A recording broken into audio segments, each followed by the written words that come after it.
In this video, I'm going to share 5 investing lessons that I know in my 30s that I wish I learned in my 20s. These lessons were instrumental in helping me reach financial freedom, and I'm confident that anyone can apply them to their own investing journey. So let's start with lesson number 1, which is that wealth is built through consistency and patience. When I was in my 20s, I had a lot of angst about making a lot of money in a short period of time. And part of this was because I was influenced by seeing other young people on the internet who looked really successful, and I was constantly comparing myself against them and feeling like I was behind in life. The reality, though, is that I was actually doing pretty well. In my early 20s, I had about $60,000 saved up.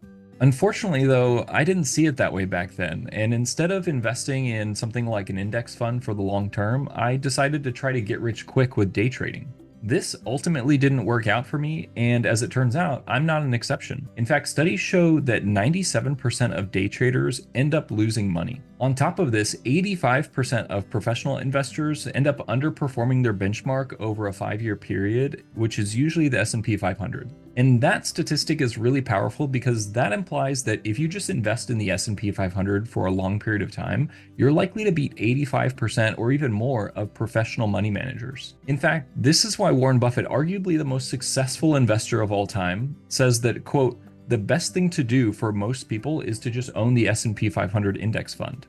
And speaking of Warren Buffett and consistency and patience, another thing I didn't know until recently is that 99% of Warren Buffett's wealth was made after he turned the age of 50.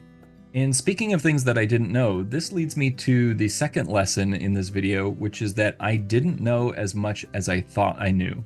You see, around 6 months into my investing journey when I was in my 20s, I thought I knew everything. I was watching all these videos of day traders and investing gurus, and I was learning all of this jargon related to technical analysis and charting and trading. But in hindsight, none of that had anything to do with actually investing and being able to make a long-term consistent return from investing. But I was so convinced that this knowledge was going to help me get rich that I ended up spending over $1,000 on day trading courses from these self-proclaimed gurus. And let this be a public service announcement to anyone watching this video. If you are thinking about trying to get into day trading and you're considering spending a lot of money on a course, from someone who did do that and spent over 2 years trying to make money day trading, my advice is don't do that. I said it earlier in the video, but I'll say it again, 97% of day traders end up losing money. But if you still aren't convinced, that's kind of okay because I wasn't either, and it took a humbling amount of time to learn that 1, I didn't know as much as I thought I knew, and 2, even if I learned as much as I possibly could and got on par with these professional investors on Wall Street, there's still an 85% chance that I'm going to lose against the broader market. In fact, I would love to hear from you in the comments. What is the craziest get-rich-quick scheme that you've either heard of or even been looped into? But speaking of losing money, that brings me to lesson number 3, which is that minimizing risk is more important than maximizing return. This kind of ties into my first lesson, but from a different perspective, and I learned this lesson when I finally read The Intelligent Investor by Benjamin Graham. Specifically, his quote is, "An investment operation is one which, upon thorough analysis, promises safety of principal and adequate return."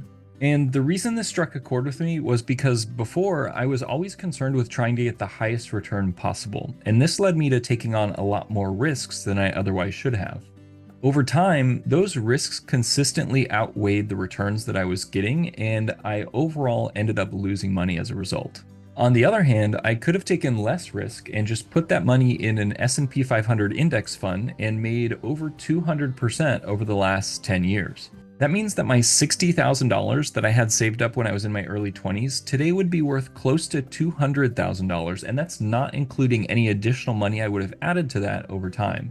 And the best way to maximize the amount of money that you're able to add to an initial investment over time is through this next lesson, lesson number 4, which in my opinion is the most important, and that is to create and stick to a budget. Budgeting your finances on a monthly basis and sticking to that budget essentially guarantees that you'll be able to reach your financial goals as long as those goals are reasonable. But when I was younger, I didn't understand this. Frankly, I thought that having a budget was associated with also having a low income, and I let my ego get in the way of budgeting my finances year after year after year. I wanted to believe that I could just avoid budgeting and that things would just work out in the future. And I also felt like budgeting would restrict my freedom. The reality, though, was that by not having a budget, I ended up living paycheck to paycheck and accumulating high interest credit card debt, which was essentially the opposite of being free. Today, though, I'm proud to say that I do have a budget, and this enables me to reliably and consistently invest a portion of my income to guarantee my financial freedom, not just in the short term, but also over the long term. And that long-term thinking leads me to my fifth and final lesson that I wish I knew in my 20s, which is that investing is a lifestyle.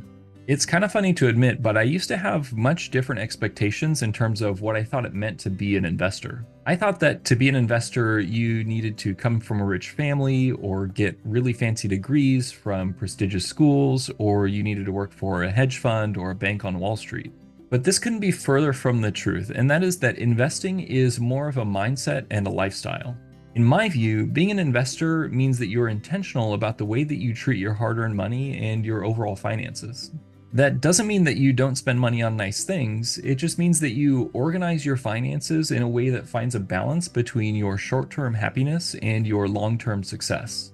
And it's not just about your finances either, it's also about how you spend your time. Once you find yourself asking, how am I going to invest my time today? Or how am I going to invest the money that I just made? Then in my opinion, you are just as much of an investor as Warren Buffett or the late great Charlie Munger.